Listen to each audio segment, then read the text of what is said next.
Pemirsa, Bupati Tanah Toraja menyebut faktor penyebab tanah longsor akibat adanya pembukaan lahan. Lalu benarkah demikian atau adakah faktor lain selain faktor alam dan juga pembukaan lahan?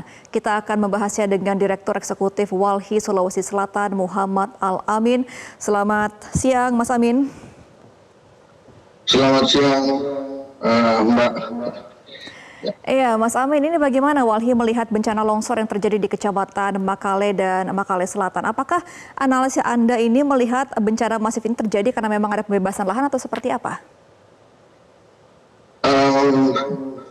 Sebenarnya bencana banjir longsor di Toraja ini sudah berkali-kali terjadi. Jadi kalau bahkan analisis bahkan catatan kita sejak 2019 itu terjadi kurang lebih 72 kali longsor di daerah yang sama. Berarti setiap bulan kalau kita runut setiap bulan pasti terjadi longsor. Nah, ini kan seharusnya menjadi harusnya menjadi pembelajaran penting bagi pemerintah untuk bisa melakukan mengurangi resiko bencana yang terjadi di daerah yang serupa. Nah, kalau kita kaji lebih mendalam, sebenarnya tentu pemicunya dua ya. Jadi kita perlu membedakan antara pemicu dengan penyebab gitu, atau faktor utama. Nah, pemicunya memang adalah curah hujan yang sangat tinggi, ditambah dengan kontur alam di Tanah Toraja, khususnya di daerah Kecamatan Makale yang begitu sangat rentan ya. Apalagi jenis tanahnya sangat labil begitu, tidak seperti tanah-tanah pegunungan dataran tinggi lainnya yang memang keras, ada batuan, tetapi tanah-tanah di bukit dataran tinggi Tanah Toraja itu cenderung tanah dan pasir, sehingga sangat labil untuk mengalami longsor.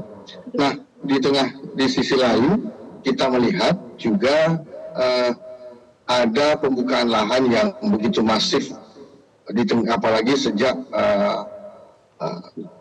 Tanah Toraja ini menjadi daerah pariwisata yang digandrungi banyak orang di Sulawesi Selatan, bahkan di luar Sulawesi Selatan gitu ya.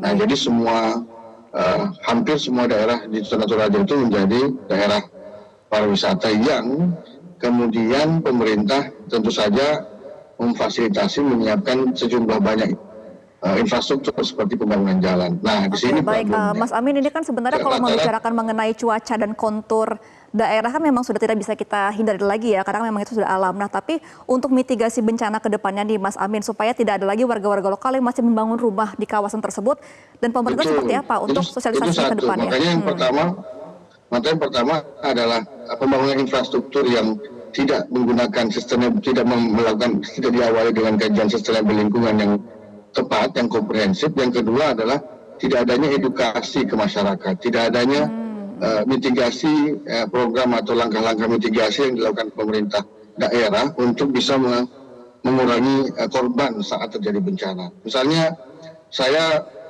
melakukan komunikasi dengan kerabat di Toraja dan mereka mengatakan sampai saat ini tidak pernah mendapatkan sosialisasi pemerintah untuk ketika terjadi hujan yang curah tinggi, di mana kami harus berkumpul, di mana kami harus berkumpul ketika terjadi bencana. Nah, ini yang sama sekali tidak pernah dilakukan oleh pemerintah.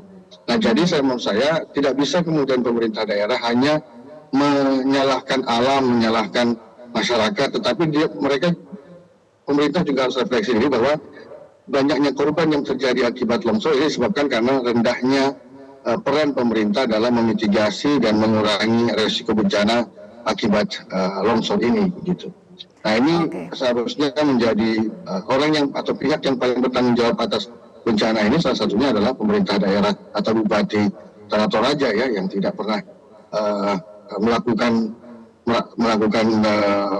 sosialisasi, edukasi kepada masyarakat untuk lebih waspada terhadap bencana. Yang ketiga, saya minta supaya dievaluasi dan direview kembali rencana tata ruang wilayah Kabupaten Toraja ya, dan memasukkan kajian kebencanaan yang lebih prioritas, lebih banyak ketimbang pembangunan infrastruktur untuk daerah. Berarti memang kedepannya yang lebih dipentingkan adalah Toraja memang ya, kenapa?